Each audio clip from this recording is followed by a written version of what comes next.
नमस्कार दोस्तों, welcome back to my YouTube channel medical blog. मैं हूं सूरज और आज हम लेके आए हैं इस साल की सबसे बड़ी जो रिक्रूटमेंट अपडेट उसको जो कि है एम्स नोटिफिकेशन का, जो कि ऑफिशियली रिलीज हो चुका है इसके जो ऑफिशियल वेबसाइट है उस पर। सो गाइस, हम लोग बात करते हैं सबसे पहले CRE है क्या। CRE यानी कि कॉमन रिक्रूटमेंट एग्जामिनेशन एक रिक्रूटमेंट बॉडी है जो कि वेरियस ग्रुप बी और ग्रुप सी के फैकल्टी नॉन फैकल्टी पोस्ट पर जो हमारे कंट्री है उसके वेरियस एम्स के साथ साथ जितने भी नेशनल इंस्टीट्यूट्स जो उसमें पार्टिसिपेट करते हैं उसमें इसके थ्रू रिक्रूटमेंट प्रोसेस होती है। इसकी वीडियो में हम बात करेंगे कि टोटल वैकेंसीज कितनी है, इंपॉर्टेंट डेट क्या है, एलिजिबिलिटी क्या है, एप्लीकेशन फी क्या है, सिलेक्शन प्रोसेस क्या है, एग्जाम पैटर्न क्या है और सैलरी क्या है। साथ ही साथ हम लोग बात करें कि और कौन कौन अप्लाई कर सकता है। तो वीडियो को लास्ट तक जरूर देखिए। गाइस, CRE 5 ही क्यों? सो गाइस, सबसे पहले तो हम लोग बात करें CRE यानी कि common recruiting examination. CRE 5 guys इसलिए बोला था कि CRE है जो इससे पहले 4 ऑलरेडी रिलीज हुआ और इसका 5वां वैकेंसी है। CRE फर्स्ट गाइस 2023 में रिलीज हुआ था और उसके साथ ही हर साल लोग उधर गैप करने के बाद पिछले साल 3 CRE का और उसके बाद एक 5वां CRE है। दोस्तों, CRE ये एग्जाम एम्स के द्वारा कंडक्ट किया जाता है जिसके माध्यम से देश भर के विभिन्न एम्स इंस्टीट्यूट्स और हेल्थ केयर इंस्टीट्यूट्स में ग्रुप बी और ग्रुप सी पोस्ट पर रिक्रूटमेंट होती है। सो गाइस, हम बात कर लें कि अगर आपने 10th पास किया है, 12th पास किया है, अगर आपने कोई डिप्लोमा किया लाइक नर्सिंग, पैरामेडिकल, कोई इंजीनियरिंग का डिप्लोमा किया है या फिर आपने ITI किया है, फिर ग्रेजुएशन किया है या फिर मेडिकल कोई बैकग्राउंड से है, तो आपके लिए एक बहुत ही बड़ा और सुनहरा मौका है। सो गाइस, हम सबसे पहले बात करें वैकेंसी डिटेल्स की। तो वैकेंसी डिटेल्स जो गाइस है नोटिफिकेशन के अनुसार देखा जाए तो इस बार 1383 वैकेंसीज के लिए लगभग नोटिफिकेशन लिस्ट किया गया है। इसमें गाइस सीट बढ़ घट भी सकती है। गाइस, इस पोस्ट में बात करें तो वेरियस तरह का जो पोस्ट है वो शामिल है, जैसे कि हमारा junior administrative officer, senior administrative officer, pharmacist, lab technician, OT technician, medical record officer, store keeper, senior nursing officer, OT attendant, stenographer, hospital attendant, nursing orderly, physiotherapist, इसके साथ साथ office attendant, stretcher bearer, dental technician, dental mechanic, ECG technician, lab technician, optometric technician, इसके अलावा store management, store manager, pharmacist और various तरह के लगभग 50 तरह की पोस्ट है गाइस। दोस्तों, बात कर ले इसका जो इम्पोर्टेंट डेट्स के बारे में, तो दोस्तों इसका जो एप्लीकेशन प्रोसेस है वो शुरू हो चुका है। एम्स न्यू दिल्ली के द्वारा 13 जून 2026 को इसके ऑफिशियल वेबसाइट पे जो वैकेंसी है वो लाइव अपडेट कर दिया गया और इसका जो ऑनलाइन एप्लीकेशन 3 जुलाई 2026 है से स्टार्ट हो चुका और इसका जो लास्ट डेट है एलिजिबिलिटी क्राइटेरिया की बात करते हैं तो इसका जो एलिजिबिलिटी है वो पोस्ट वाइज अलग अलग है, अलग अलग पोस्ट के लिए अलग एलिजिबिलिटी रखी गई है। जैसे कि कॉमन एलिजिबिलिटी की बात करें तो कुछ पोस्ट है जैसे कि आपके पास 10th होनी चाहिए, 12th होनी चाहिए, ITI होनी चाहिए, डिप्लोमा होनी चाहिए, ग्रेजुएशन होनी चाहिए, BSc नर्सिंग होनी चाहिए। अगर आप नर्सिंग के लिए अप्लाई करते हैं तो BSc नर्सिंग या फिर GNM विद एक्सपीरियंस होनी चाहिए। अगर आप फार्मेसी के लिए अप्लाई करते हैं तो आपके पास CT फार्मा की डिग्री होनी चाहिए।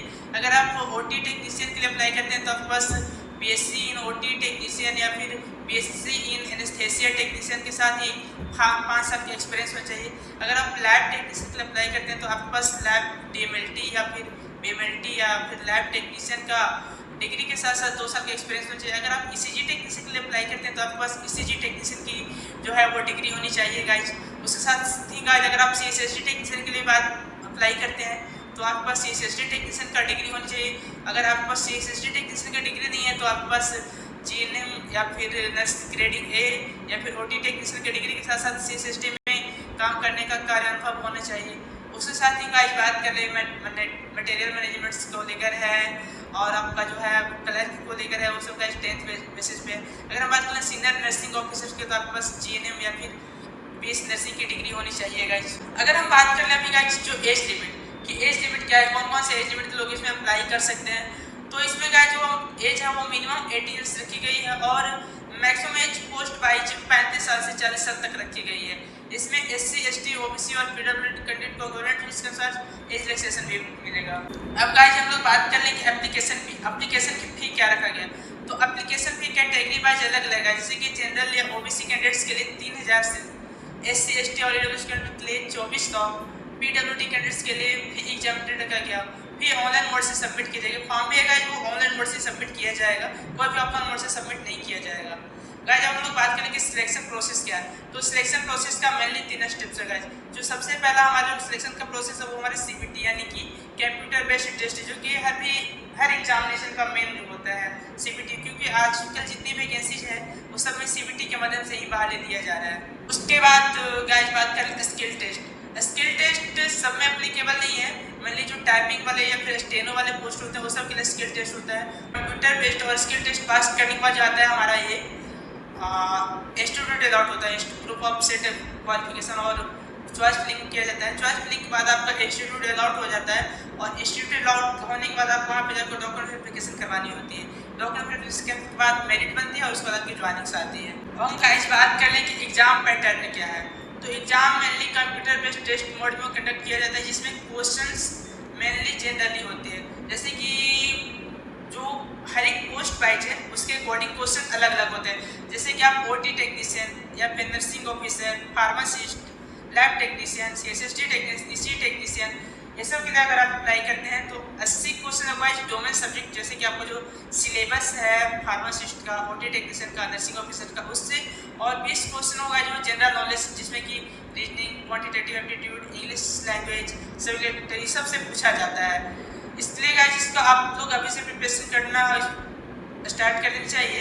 और गाइज इसमें जो मतलब फैकल्टी वाले यानी कि टेक्निकल पोस्ट वाले, जैसे कि OT टेक्नीशियन और नर्सिंग वाला, तो उन लोगों को सिलेबस में मिलने कोई दिक्कत नहीं होती है, क्योंकि उन लोगों को तो पढ़ा रहता है कॉलेज से। मैं दिक्कत उन लोगों को जनरल्स में होते हैं, क्योंकि वो जनरल्स को कभी पढ़ते नहीं। अब गाइज हम लोग बात करें कि इसमें सिलेक्शन प्रोसेस के बाद हमारा सैलरी क्या होगा। सो गाइज एम्स और SIC के साथ साथ जितने भी इंस्टीट्यूट इसमें पार्टिसिपेट करते हैं वो एक सेंट्रल लेवल का इंस्टीट्यूट है गाइज, और 7th CPC के अनुसार जो सैलरी देता है वो पोस्ट बाय सैलरी 25,000 से मिनिमम बेसिक से 75,000 से भी उससे भी अधिक रह जाती है। इसके अलावा guys DA, HRA, medical benefits, pension benefit के साथ साथ चाइल्ड एजुकेशन और फैमिली हेल्थ का भी जो है और पेशेंट के अलाउंसेस भी मिलता है। सो दोस्तों MCRE 26 नोटिफिकेशन फाइनली रिलीज हो चुका है और यह हेल्थ के नॉन फैकल्टी कैंडिडेट्स के लिए एक बहुत बड़ा अपॉर्चुनिटी है। अगर आप CRE 5 के लिए अप्लाई करने वाले हैं तो कमेंट में अपनी ज़रूर बताएं। वीडियो पसंद आई तो लाइक करें, शेयर करें चैनल और CRIS सुरेश को सपोर्ट करें। गाइज मैं अपने बारे में बताऊंगा, एक जल्दी डिटेल्स वीडियो लाऊंगा जिसमें मैं बताऊंगा कि मैं कौन हूँ, मैंने कैसे CRE के थ्रू CRE सेकेंड के थ्रू SIC बेटा पटना में अपना सिलेक्शन पाया, जॉब पक्का किया। और मैं यहाँ पे गाइज रिसेंट 1 साल से पोस्टेड हूँ और मेरा पोस्ट है OT असिस्टेंट। मैं इस पर अपना एक डिटेल्स वीडियो लाने वाला हूँ, मेरा रैंक क्या था, मैंने प्रिपरेशन कैसे किया था, मेरा मतलब क्या क्या प्रोसेस हुआ था। सो गाइज मेरे साथ बने रहिए और मेरे यूट्यूब चैनल को सब्सक्राइब कीजिए। मैं अगले वीडियो में एक जल्द ही इसके रिलेटेड अपडेट लेकर आऊँगा। सो धन्यवाद।